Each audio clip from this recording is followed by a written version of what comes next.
우리 지난 수요일은 사순절이 시작되는 날, 제수요일이었습니다. 사순절은 예수님께서 당하신 고난을 기억하고 묵상하고 우리도 함께 그 예수님의 고난에 동참하는 절기로서 특별히 지키게 됩니다. 그리고 교회에서는 사순절을 맞이하여서 닷새 40일 전교인 릴레이 기도가 진행 중입니다. 예수님께서 말씀하신 기도하는 집을 세우는 일에 마음과 뜻과 정성을 모아서 함께하는 이번 사순절을 보낼 수 있기를 간절히 소망합니다. 우리 재수요일로부터 부활주일 전날까지 주일을 제외한 40일 이 사순절의 기간을 어떤 신앙의 결단과 도전을 목표로 하고 있으십니까? 구체적인 목적을 구체적으로 정하지 못하신 분들은 함께 결단하고 기도할 수 있기 원합니다. 목적을 정하신 분들은 그 정하신 바의 뜻을 잘 이루어내 가셨으면 좋겠습니다. 오늘 함께 나눌 말씀의 제목은 옷이 아닌 마음으로입니다. 예수님의 고난을 기억하고 묵상하고 동참하며 보내는 이 사순절의 기간을 우리가 어떻게 맞이하고 보내야 할지에 대해서 말씀을 나누고자 합니다. 사순절을 맞이해서 우리가 할 수 있는 신앙의 결단에는 말씀 묵상과 또 릴레이 기도와 성경 필사, 또 금식, 그리고 미디어 금식 등의 종류들이 있겠습니다. 저마다 하나님께서 주시는 마음이 다르기에 결단할 수 있는 내용도 다를 겁니다.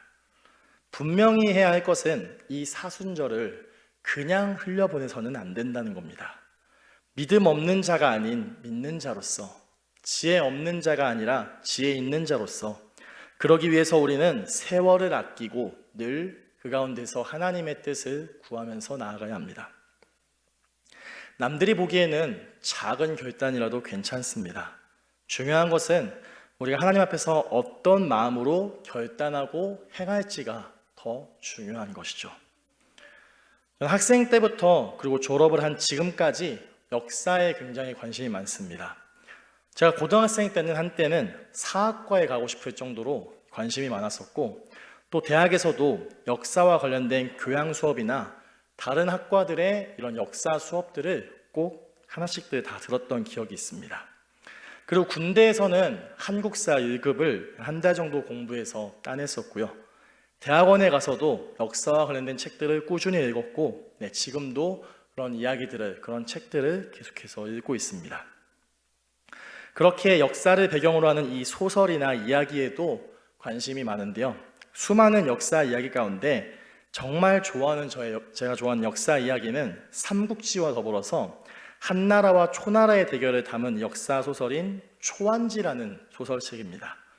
이 분열된 다양한 국가가 있던 중국 전국시대 가운데서 통일을 이룩한 진나라 말부터 다시 한나라를 세우고 이 초기까지의 시대를 배경으로 다루고 있습니다. 이 삼국지 못지않게 초안지에도 여러 등장인물들이 나타납니다.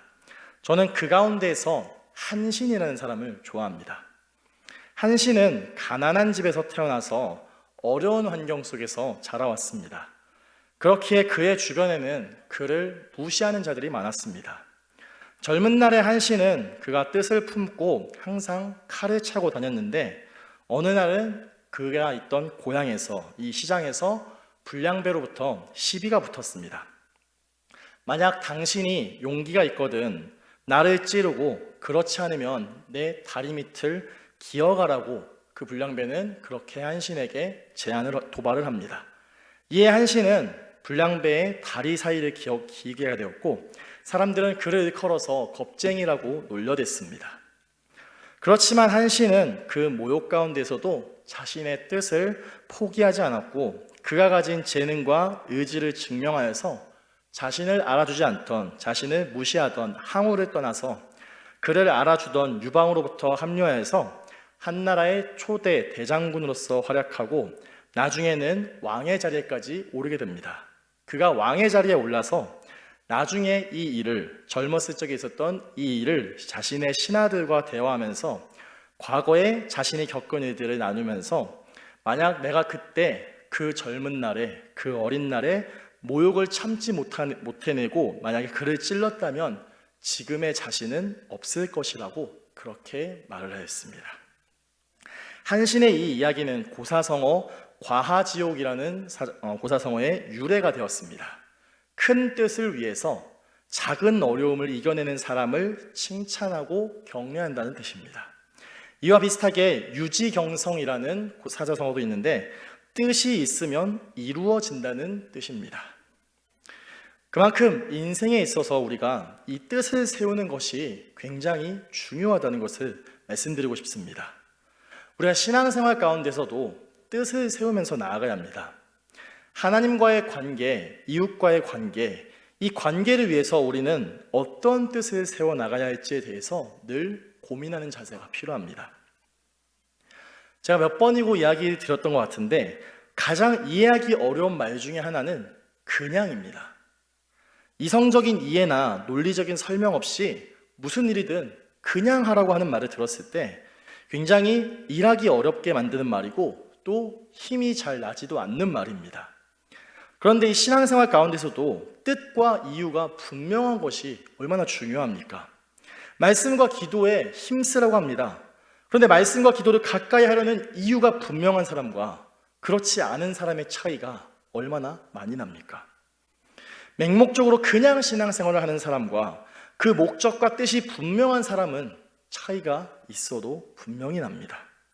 경건의 모양이나 경건의 능력 모두 중요하겠지만 만약 둘 중 하나를 우선해야 한다면 경건의 모양보다는 경건의 능력에 집중하고 주목해야겠습니다. 어떤 국가나 시대나 말기로 갈수록 기술력은 그 초기보다 발전하지만 이와는 반대로 도덕성은 떨어지는 모습들이 많이 나타납니다. 우리나라의 역대 왕조들이 그러했고 다른 나라들도 그렇습니다. 그리고 성경 속에 이스라엘과 유다 역시 예외가 아니었습니다. 이스라엘 최초의 왕으로 세워졌던 사울의 뒤를 이어 세워진 다윗은 그가 가는 곳마다 전쟁에서 이기게 되었고 이스라엘의 영토를 확장하였고 마침내 역사상 가장 크고 강력한 국가를 이루게 되었습니다. 이 통일 이스라엘은 다윗의 아들인 지혜의 왕 솔로몬의 시대까지도 유효하였습니다.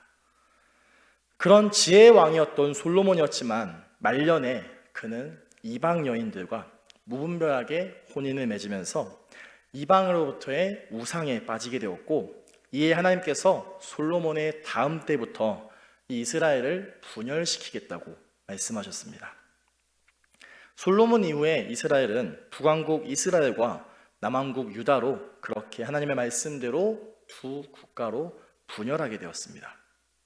오늘 함께 읽은 본문의 저자인 요엘은 그 중에서 남유다 시대에 활동했던 선지자였습니다. 요엘과 비슷한 시기에 활동했던 선지자로는 아모스와 호세아 등이 있습니다. 일반적으로 예언서에서 전하는 선지자들의 내용과 요엘서에서 요엘 선지자가 전하는 내용에 있어서는 역시 크게 다르지 않습니다. 예언서에서는 주로 하나님의 심판과 회개를 다루고 있습니다. 심판의 이유는 죄 때문이고 심판을 피하기 위해서는 회개해야 한다는 겁니다. 오늘 본문에서도 요엘 선지자는 회개에 대해서 말씀하기를 여호와의 말씀에 너희는 이제라도 금식하고 울며 애통하고 마음을 다하여 내게로 돌아오라고 말씀합니다. 여기서 이제라도 라고 하는 이 표현은 더 늦기 전에 라는 말과 같죠. 그러니 더 늦기 전에 너희는 금식하고 울며 애통하여 마음을 다하여 내게로 돌아오라는 이 말씀이죠. 우리 쿠폰이나 멤버십을 보게 되면 유효기간이라는 것이 있습니다. 유효기간이 지나게 되면 금액이 아무리 많아도 등급이 아무리 높아도 그것을 사용할 수 없게 됩니다. 회계에도 유효기간이라는 것이 있습니다. 이 유효기간이 언제까지입니까? 회계의 유효기간은 하나님께 속한 영역이고 하나님께서 정하셨습니다. 회개의 때는 가능한 빨리 깨달은 대로 즉시 이루어내야 합니다. 회개를 표현하는 방법에는 금식하고 울며 애통하는 것들이 있습니다. 금식은 음식을 굶는 것이죠. 우는 것은 눈물을 흘리는 것이고 애통한다는 것은 슬퍼한다는 것이죠. 전부 회개를 나타내는, 회개를 이룰 수 있는 방법들이죠. 그런데 이 회개에 있어서 그 방법보다도 더 중요한 것이 있습니다. 그것이 무엇입니까? 마음을 다해야 합니다. 마음을 다한다라고 하는 이 말을 한자어로는 전심이라고 하죠. 이 전심에는 세 가지의 마음이 있는데요. 진심, 열심, 뚝심이 있습니다. 진심은 거짓이 없는 참된 마음입니다. 열심은 정성을 쏟는 마음입니다. 마지막으로 뚝심은 굳세게 버티는 마음입니다. 전심을 쏟는다는 말은 바로 이 진심과 열심과 뚝심을 낸다는 것입니다. 우리가 하나님 앞에 회개할 때 거짓이 없는 참된 마음을 다해서, 진심을 다해서 회개를 이뤄내야 합니다. 회개의 뜻은 잘못을 뉘우치고 돌이키는 겁니다. 잘못을 뉘우치고 고치고 돌이키기 위해서는 잘못했다라고 하는 그 사실을 인정할 수 있어야 됩니다. 우리가 때때로 사과하지 않는 태도보다도 사과했지만 더 화가 나는 그런 경우들이 있을 것입니다. 사과를 받았는데 화가 날 때가 언제십니까? 그 사과를 하는 그 사람이 사과 가운데 진심이 느껴지지 않다면 아무래도 우리 마음이 어려운 경험들 없으셨습니까? 자녀의 잘못에 대해서 훈계하고 혼내는데 자녀가 여전히 잘못한 것을 모르고 그저 말로만, 입으로만, 겉으로만 잘못했다고 하면 그 모습에 대해서 잘못을 여기는 태도라고, 인정하는 태도라고 여기면서 기꺼이 용서하실 수 있으시겠습니까? 물론 저는 아직 자녀가 없어서 그런 상황이 왔을 때 자신 있게 용서한다고 말할 수 없는데, 제가 자라온 배경으로 봤을 때도 그거 용서를 받았던 경험은 별로 없었던 것 같습니다. 하나님께 회개할 때 어떻습니까? 말로만, 입으로만, 겉으로 드러나는 행동으로만 회개한다고 한다면 그 회개를 참된 회개라고 할 수 있겠냐는 겁니까?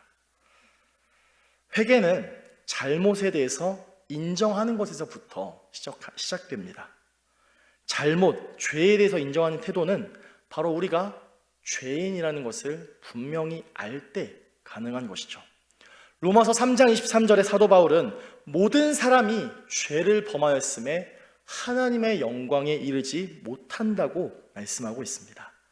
그리고 요한 사도는 요한일서 1장 9절에서 만일 우리가 죄를 자백하면 그는 미쁘시고 의로우사 죄를 사하시며 우리를 모든 불의에서 깨끗하게 하실 것이라고 말씀하고 있습니다.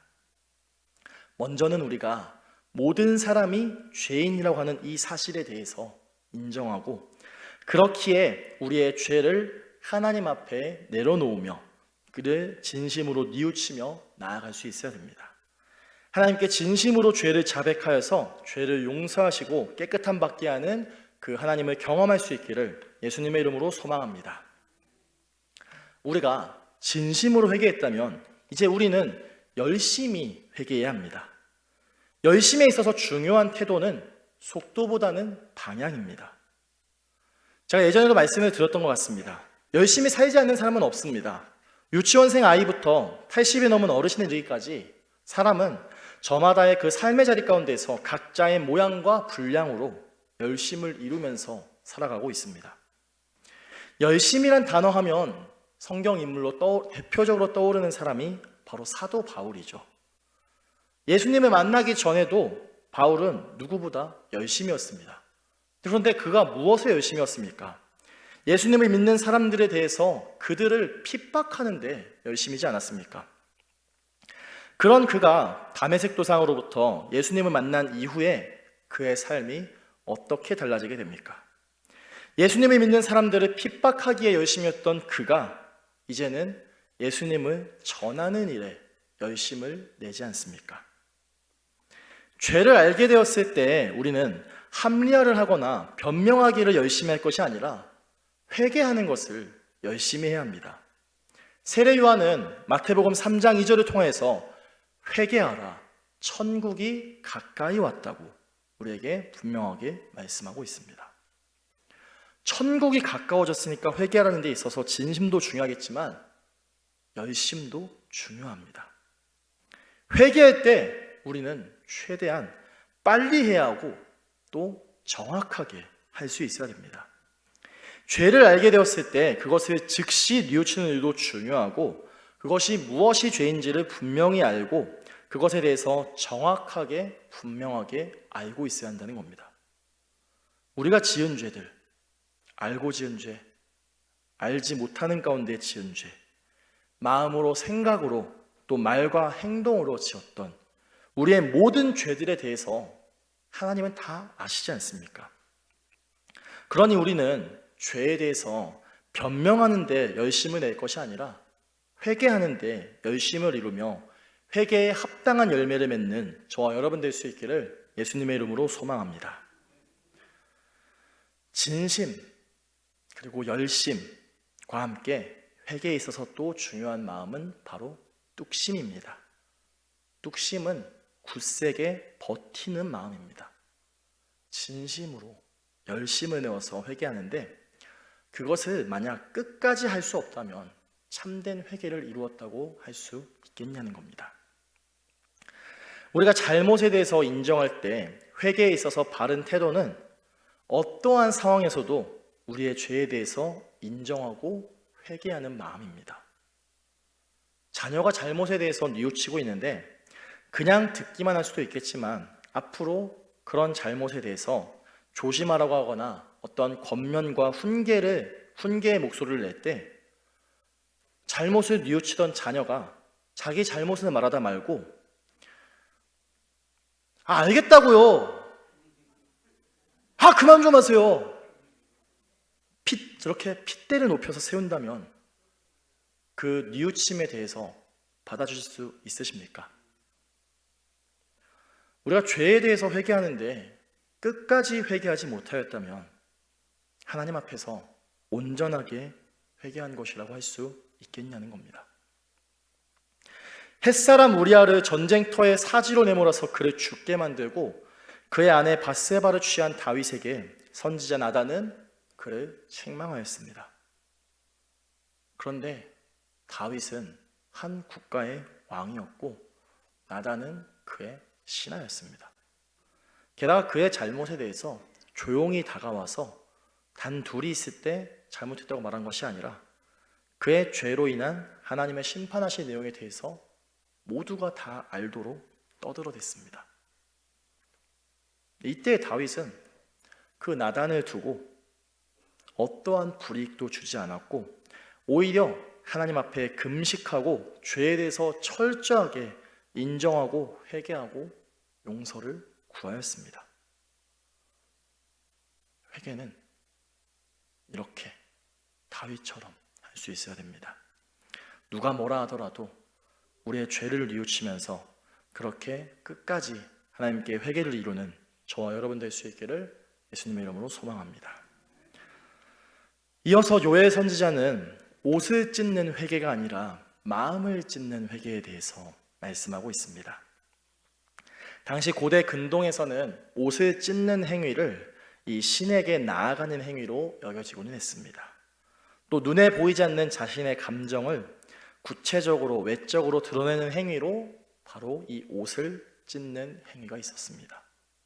옷을 찢는 행위는 하나님 앞에서 거룩함을 이루기 위한, 거룩하게 되고자 하기 위한 행위인데 언제부턴가 옷을 찢는 행위 그 자체, 그 형식에 더 집착하게 됩니다. 요엘 선지자는 당시 유다 백성들이 고대 근동의 문화로 여겨지던 옷을 찢는 이 외식적인 행위 그 자체를 여기는 그들의 태도를 비판하면서 옷을 찢는 회개가 아니라 마음을 찢는 회개에 대해서 말씀하십니다. 오늘 우리는 옷을 찢으면서 회개하고 있습니까? 마음을 찢으면서 회개하고 있습니까? 하나님 앞에서 우리는 옷이 아니라 우리의 마음을 겉으로 드러나는 모습으로가 아니라 마음의 중심을 다해서 회개해야 합니다. 우리의 마음과 뜻과 정성과 힘을 다하여서 회개를 하며 나아가는 저와 여러분 될 수 있기를 예수님의 이름으로 소망합니다.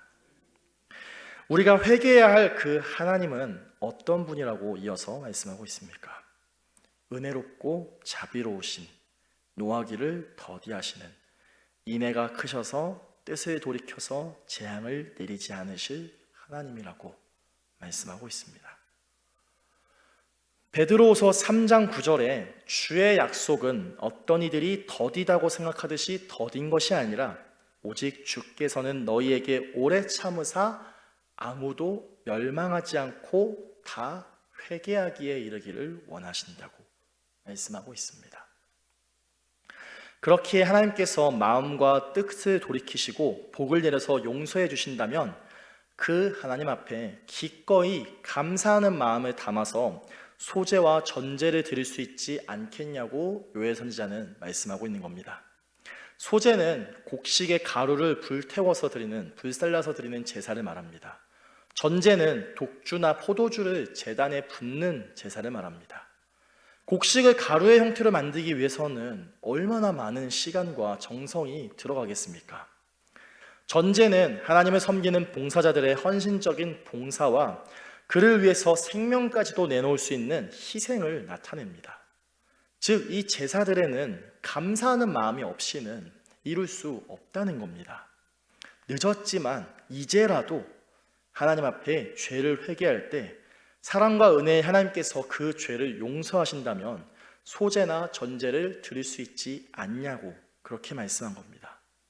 그리고 그렇게 드려지게 되는 소제와 전제는 우리의 마음을 다하여서 드려야 합니다. 계속해서 요엘 선지자는 회개를 위한 금식일과 성회에 대해서 이어서 말씀하는데요. 금식, 즉 회개로 그리고 성회, 예배로 모이는 이 자리를 거룩하게 하여서 하나님 앞에 눈물을 쏟으면서 울라고 말씀합니다. 회개의 자리, 예배의 자리 가운데 있어서 그 마음이 이렇게나 중요하다는 것을 나타냅니다. 우리 함께 마지막으로 시편 51편 9절의 말씀 함께 읽도록 하겠습니다. 함께 읽겠습니다. 주의 얼굴을 내 죄에서 돌이키시고 내 모든 죄악을 지워주소서. 아멘. 다윗이 밧세바의 문제로 선지자 나단에게 책망을 들은 이후에 그가 지은 회개의 시가 바로 시편 51편이죠. 이때 하나님께 참되게 회개하는 다윗의 모습을 나타냅니다. 진심과 열심과 뚝심으로 그렇게 하나님 앞에 전심을 다하여서 옷이 아닌 마음을 찢는 회개로 하나님께서 베푸실 은혜로 죄 용서를 경험하여 우리를 그 용서하실 하나님께 감사함으로 나아가는 저와 여러분 우리 수원교회 모든 성도님들 될 수 있기를 예수님의 이름으로 간절히 소망합니다. 우리 함께 주신 말씀 기억하시면서 함께 찬양한 곡 부르도록 하겠습니다. 정결한 마음 주시옵소서. 함께 찬양하시겠습니다.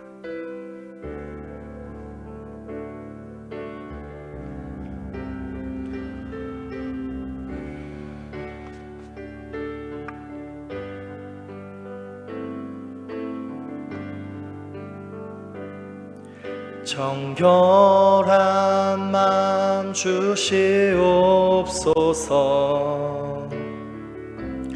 오 주님,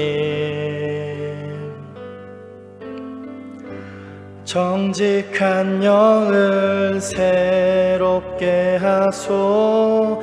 다시 한번 찬양합니다. 정결한 마음 주시옵소서.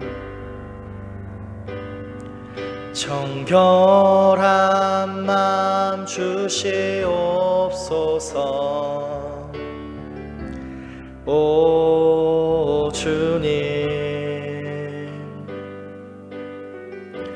정직한 영을 새롭게 하소서.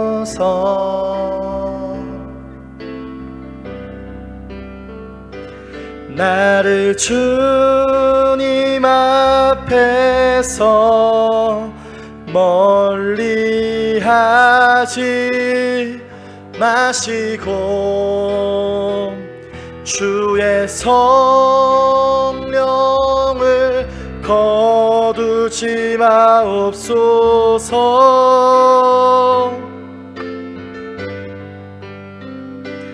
그 구원의 기쁨 다시 회복시키시고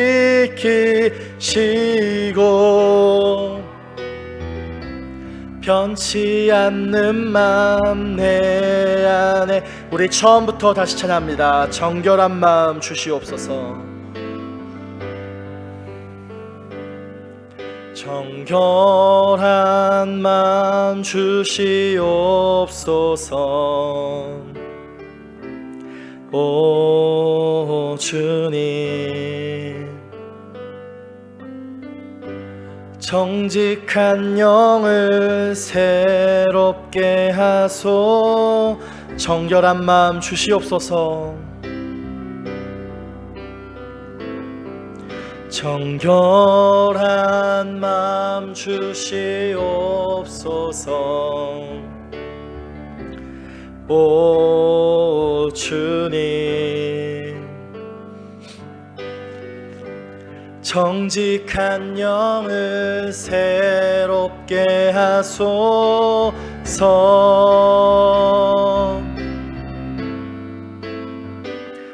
나를 주님 앞에서 멀리하지 마시고 주의 성령을 거두지 마옵소서.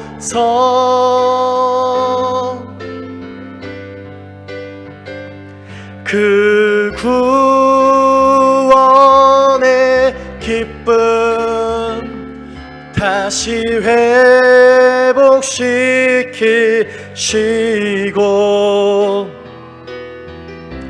변치 않는 맘 내 안에. 나를 주님 앞에서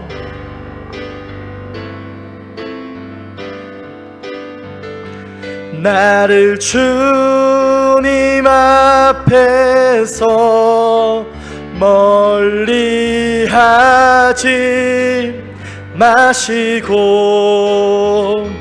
주의 성령을 거두지 마옵소서.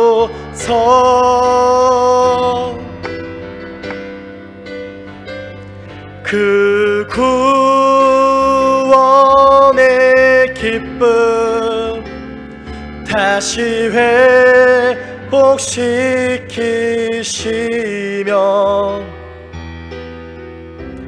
변치 않는 맘 내 안에 주소. 변치 않는 마음 내 안에 주소서.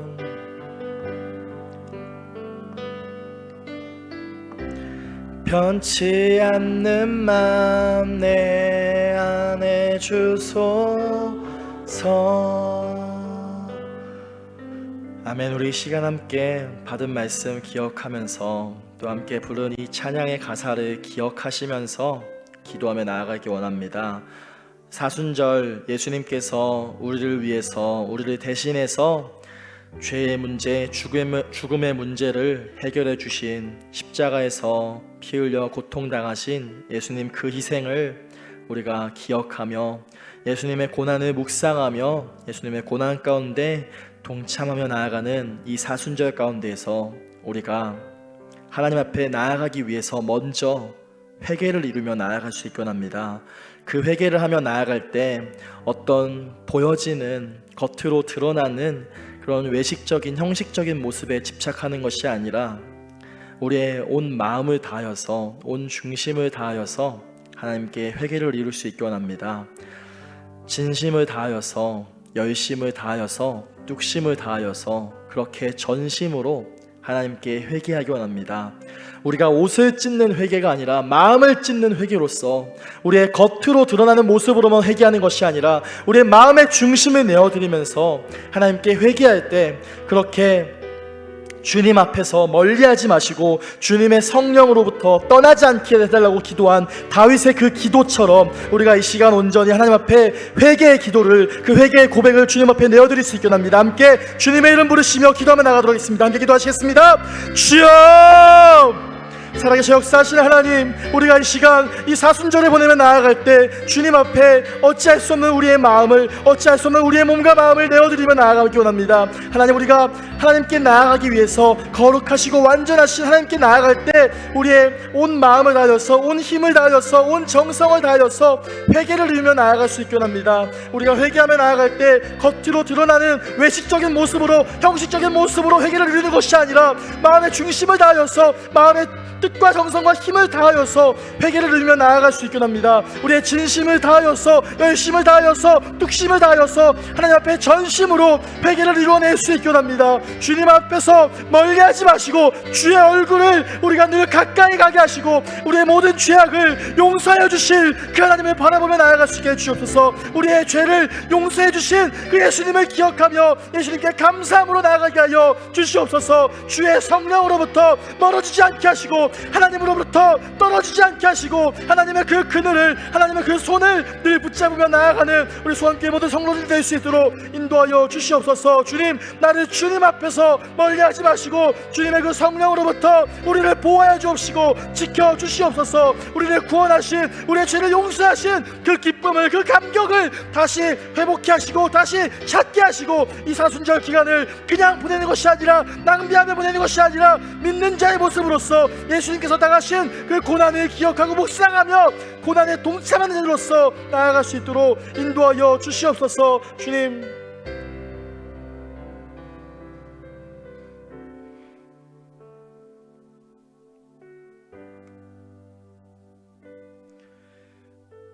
우리를 사랑하셔서 우리의 모든 죄악을 용서하기 위해서 사랑하는 아들을, 하나뿐인 그 아들을 보내시고 희생하신 하나님께 우리가 감사를 드리며 나아갑니다. 죽을 수밖에 없는 죽어 마땅한 죄인된 우리가 이 자리 가운데 나올 수 있는 것은, 하나님 앞에 나올 수 있는 것은 우리의 의가 아니라 예수님의 거룩하신 그 피 흘리심, 그 희생을 통해서임을 우리가 기억하기 원합니다. 이 사순절을 보내며 나아갈 때 무엇보다도 먼저 하나님께 회개하는 자들 될 수 있기 원합니다. 우리가 그 회개하며 나아가기를 겉으로서 드러나는 형식에 치중하는 회개가 아니라 우리의 온 마음과 정성을 다하여서, 뜻과 힘을 다하여서 회개하며 나아갈 수 있기 원합니다. 하나님께 전심으로 회개하기 위해서 우리가 진심을 다하고 열심을 다하고 뚝심을 다하여서 회개하는 자들 되을 수 있도록 인도하여 주시옵소서. 주님의 성령으로부터 멀어지지 않게 하시고 주님의 곁으로부터 떨어지지 않게 해달라고 기도한 그 다윗의 기도처럼 오늘 우리도 이 시간 주님 앞에 그렇게